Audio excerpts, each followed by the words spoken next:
Mga kabayan, sa tanghaling ito, napakainit po talaga mga kabayan. No? Super init pag mga ganitong oras, pero mamayang hapon ay uulan na naman ng malakas mga kabayan, kaya marami nagkakasakit ngayon, kaya mag-ingat tayo. So sa tanghaling ito mga kabayan, meron tayong nakita, ayan po oh. Yung bang ano ang tawag dyan, yung nagtitinda ng mga kung ano-ano, sandalan ng sasakyan, pangpunas sa alikabok. Tapos ang nakakatuwa, itong mga aso niya na bit-bit niya na naka-tray, na kanina pang tango ng tango. Grabe yung tiyaga, yung sipag, hindi iniinda yung init mga kabayan para lang makabenta at merong pambili ng pagkain para sa pamilya niya. Tango, hello kuya! Good morning! Ay, good afternoon pala, sorry. Good afternoon. Kumusta po kayo? Ano-ano nga ba ang paninda nyo, kuya? Anong pangalan nyo po? Si? Si Kuya Diosdado. Ilang taon na po kayo? 60 years. Senior, kasi senior nyo lang. Ang sipag nyo, ha? Kanina pa kayo dyan, habang nagta-traffic, kanina ko pa kayo pinagmasda dyan, pabalik-balik, nagbababa ka sakaling mabintahan kayo, pero kanina ko pa kayo pinagmasdan, parang wala pa kayong benta. Matumal nga po. Opo. Wala pang naaakit dyan sa bit-bit nyong mga aso na iba't ibang kulay na tumatango, kumakaway ng customer, pero wala pang bumibili. Magkano po ba ang isa niyan? Dito ko sa dito, 150 isa. Wala pang bumili sa inyo kahit isa dyan sa mga binit-bit nyo, Kuya Diosdado? Nakakuha na ako ng panangalian ko. Nakabenta na kayo para sa pananghalian nyo. Nakakuha ka ng 40 pesos. Anong naibenta nyo? Aso. Isa. So magkano natira sa 150? Ano? 110. Tapos lahat ng bit-bit yung paninda, Kuya Diosdado, ay pinapatubuan nyo lang, kuyaan? May amo kayong kinukuhaan tapos pinapatubuan lang? Ganon? Taga saan po kayo? Sa Kalingkuhan eh. Ilan po ang anak nyo? 5. Dati ano pong trabaho nyo? Ganito talaga simulat. Nung binata pa kayo? Endorse na ako sa mga pantrahan ko na. Anong edad kayo nagsimula sa pagbibindor ng mga ganyang paninda, Kuya Diosdado? Mga 15. 15 years old lang kayo, nagsimula na kayo sa ganyan. Panahon pa ni Marcos. Mula nung... Panahon ni tatay ni Marcos ngayon. Wow! Ang tagal na. Dati nagtitinda ako ng mga palipit sa bus. Tapos? Ng palipit. Ngayon, natismante ko dito sa traffic. Ano-ano na lang po, basta kumita kayo. Kailan ngayon, sabi nyo matumal. Yung mga anak nyo po, nag-aaral? Wala ko, kasi yung mga dalawa kong anak kasi may asawa na namimintura ng sasakyan. Wow, magaling. Tapos? Yung isa na Sambales, Masinloc. Tapos yung iba? Yung isa nandito sa Manuel, bata ni Wenkeros, yung mga festival ng Ferris wheel. Lahat ay nagtatrabaho na. Lahat may mga asawa na. Yung anak kong dalaga sa Mercury Drug dito sa Malwalo. Si nanay, anong ginagawa ni nanay? Ano, inaalagaan yung mga apo ko. Kumusta, kuya, sa tagal na panahon na sa pagbibinta nyo na ganyan? Kumusta ang buhay-buhay? Nakakaraos. Ganun lang. Kayo nakakakain na, sabi nyo, sa halagang 40 pesos. Yung pamilya nyo po? Hindi ko alam, baka mangungutang pa lang sa tindahan. Hindi pa kayo umuwi o hindi nyo pa kinumusta? Hindi, uwi na lang ako nito pagka may benta na ako, pag umabot ng hapon. Pag inabutan ako ulan, maring uwi na ako, ganun. Hindi nyo po alam kung meron silang nautang? Mayroon, hindi nyo ganun. po alam kung meron silang nakain ngayon sa tanghalian? Mangungutang sila. Paano po, Kuya Diosdado, kung walang mautang? Inaantay po kayo? Akong hinihintay niyan para mabigyan kong pambiling bigas ulat. Ano kaya ang mabitbit nyo mamaya para sa pamilya nyo po, Kuya, na nag-aantay sa inyo? Hindi ko alam, sana maswerte ako sa pagtitinda ko, maraming bibili. Bakit napaluha po kayo, Kuya Diosdado? Wala eh. Ganun kasi.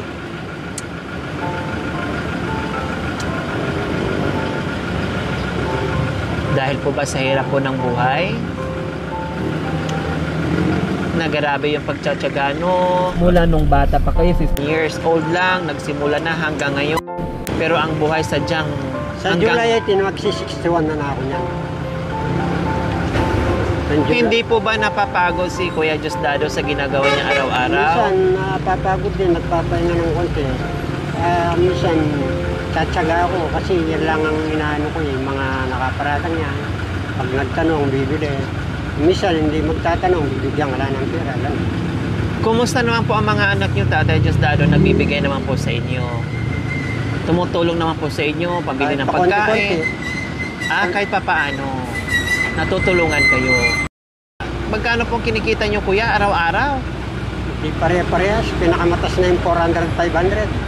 400, 500 pinakamataas na, tapos bawasan pa sa puhunan, kumbaga. Magkano na po ang nito nyo po doon? Isang 300, 250. Sapat lang po talaga. Nakakaraos na lang. Swerte nyo kung maka 500 kayo ng... Swerte ako kung maraming bumili. Pag maraming bumili, marami akong... Yung asawa nyo, saan naman po? Anong ginagawa sa bahay? Nagbabantay lang ng mga... Apo. So ngayon po, Kuya Diosdado, ano po yung bibilhin nyo para sa pag-uwi nyo na mayroong makakain ang pamilya nyo? Pagka nakabenta ako, bibili ako ng bigas ulang sa palengke, bangus lang, gano'n. Ilang kilong bigas po? Bibili ako kapag sasakto ko yung tita ko, kung ano, bibili ako ng 2 kilong bigas. Saka 2 bangus, gano'n lang, bagong pipirino lang. Anong mensahe niyo po, Kuya Diosdado, sa mga tulad nyo na napakasipag na ang tagal na dito? Kumbaga, ang buhay nyo ay nandito na sa kalsada bilang isang vendor. Anong mensahe niyo po sa mga kagaya nyo po na may pamilya din, na grabe din ang hirap nyo, tiyaga nyo dito, pero nandito pa rin kayo sa kalsada? Kasi nasanayan ko na ito eh. Yung sa contraction, hindi ko na kaya, mabigat. Minsan, dito kahit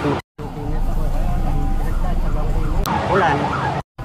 Okay po, Kuya Diosdado, sa abot ng aming makakaya, no, ay meron kaming pauwi sa inyo. Kailang bago kami makauwi ng bahay, sana uuwi rin kayo, Kuya Diosdado, no, pagkatapos natin mag-usap para makapahinga kayo, makarelax kayo, dahil meron kaming ipabaon sa inyo, Kuya Diosdado. Opo, kasi dama ko po, no, ramdam ko kung gaano kahirap yung ginagawa nyo. Nakasombrero lang kayo, wala man lang kayong payong na maliit, no? Kasi, para kahit papaano ay matakpan man lang yung katawan nyo dahil napakainit talaga, sobra. Tinitiis nyo. Kanina ko pa talaga kayo pinagmasdan, ikot kayo ng ikot, wala pang ni isa ang bumili. Yun pala, may nakabili kanina ay pinanghalian ko. Halian nyo din kanina. Okay, sige. Magkano ang isa dito, Kuya, ulit? Benta ko po kasi 150. Pag tinawad ng isang binibigay ko na rin kasi hindi ako makabenta. 150 ang ano nyo, ang benta. Kailang yung iba, hindi maiwasan, may tumatawad sa inyo. Patingin nga po ako, Kuya. Pag tinawad ang cute na Manila. Ano ba ito siya? Di baterya? Wala, pag maandar rin sa kayang gumagalaw yan. Pero kayo, hindi naman kayo maandar. Bakit gumagalaw? Oo, kasi pag dinalaw yung kamay ko, gumagalaw yan. Oh. Okay. Kaya pala, medyo ko... okay. Pero pag umaandar yung sakyan, lagay mo sa harap yan, gumaganyan yan. Try natin. Ay, ayun. Lagay mo sa patag para magalaw. Hello. So, kailangan palang galawin. Pagka maganda sa nakalagay sa patag niyan, magalaw yan. Opo. Pag umaandar yung sakyan, magalaw yan. Magalaw ng todo yan.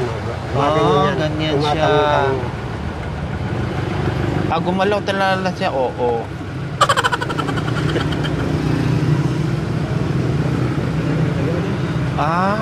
So ayan, meron nang magbabantay sa... Tatahol din po ito, Kuya? Ha?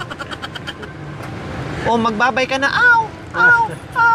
Tuwang-tuwa yung mga aso ko niya nakasakay ng kotse. Oo, tuwang-tuwa sila, na nakasakay, Oh, di ba?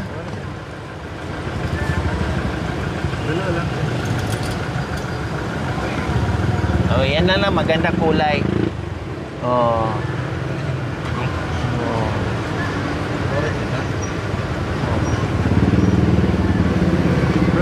Ay, brown daw. Ayan, light brown.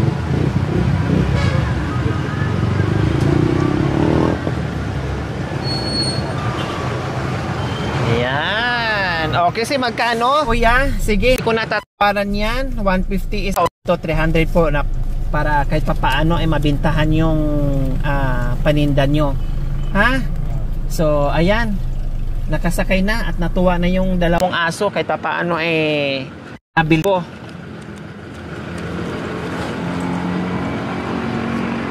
Okay, so bukod pa dyan, kuya, meron pa kaming pabaon sa inyo.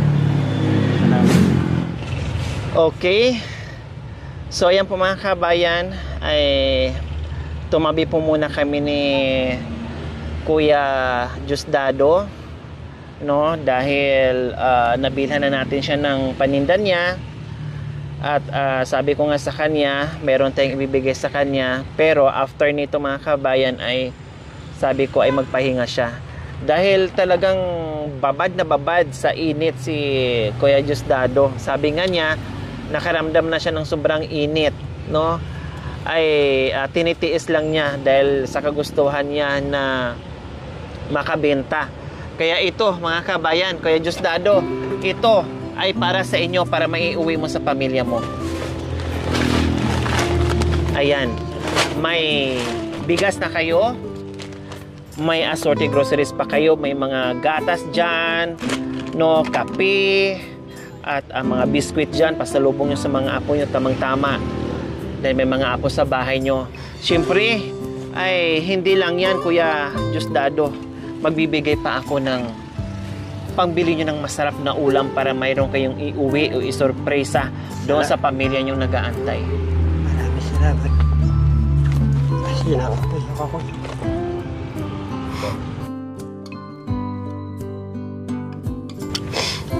So, ano ngayon napaiyak kayo, Kuya Diosdado? Bakit napaiyak po kayo sa biyayang natanggap niyo po? Kasi lubusan niyo akong tinulungan. Malaking tulong niyo na kasi sa akin to eh. Kasi hindi ko naman makukuha sa pagtitinda kong ganitong klase. Halos kumikita lang ako dyan, halos pinakamataas mo yung 500. Pag minalas-malas kumisa, wala ka pang uwing pera. Opo. So parang hindi kayo makapaniwala. Hindi nga ako maniniwala na nung tinawag-tawag niyo ako, hindi ko alam na ganyan pala. Kaya lumapit ako. Sabi niyo po kanina, hindi niyo mabili ito ng minsanan sa kinikita niyo. Kumbaga, meron kayong kita, ay utay-utay, 1 kilo, 2 kilo, ulam, kung ano po yung sapat doon sa kinikita niyo. Yun lang po yung nabibili nyo araw-araw. Kaya nabigla kayo ngayon, napaiyak kayo dahil sa tuwa.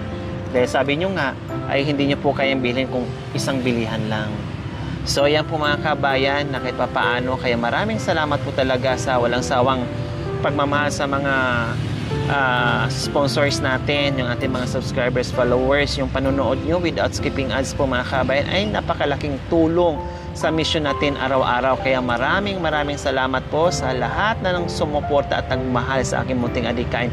Mula noon hanggang ngayon, na lalo tayong na-spread out yung ating pagmamahal na hindi lang isa, dalawa, kundi marami pang iba.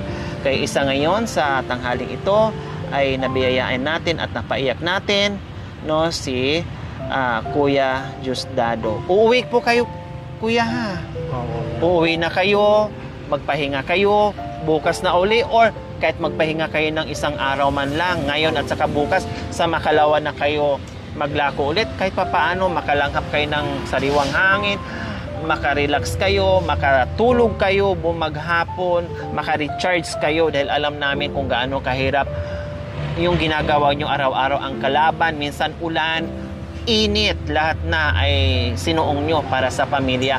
Biro nyo po, 15 years lang kayo nag-umpisa, hanggang ngayon wala kayong kapaguran para sa pamilya. Saludo kami sa iyo, Kuya Diosdado, sa pagtitiis at pagmamahal sa pamilya. Biro nyo, hindi nyo akalain, akala nyo ay wala nang darating na swerte, pero hindi nyo akalain po, Kuya Diosdado, na papaano ay naswertihan dahil sa kasipagan nyo.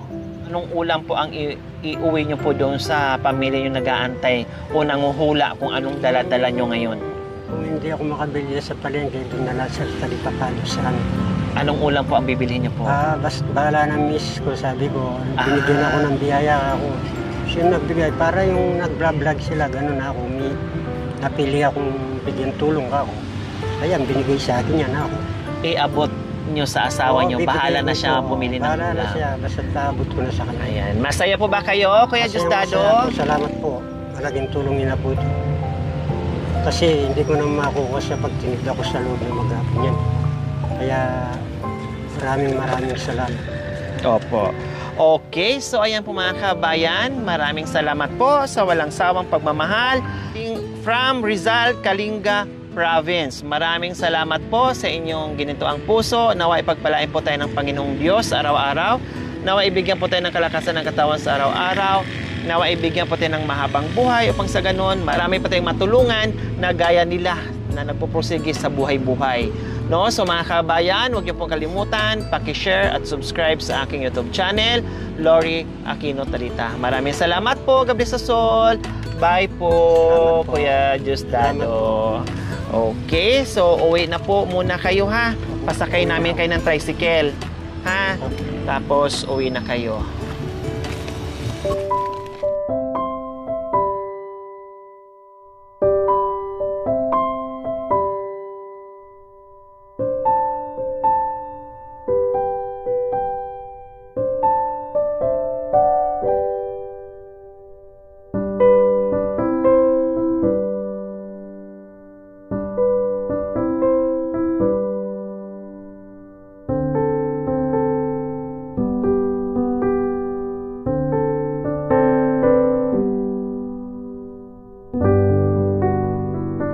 Thank you for watching. Don't forget to like, share, and subscribe.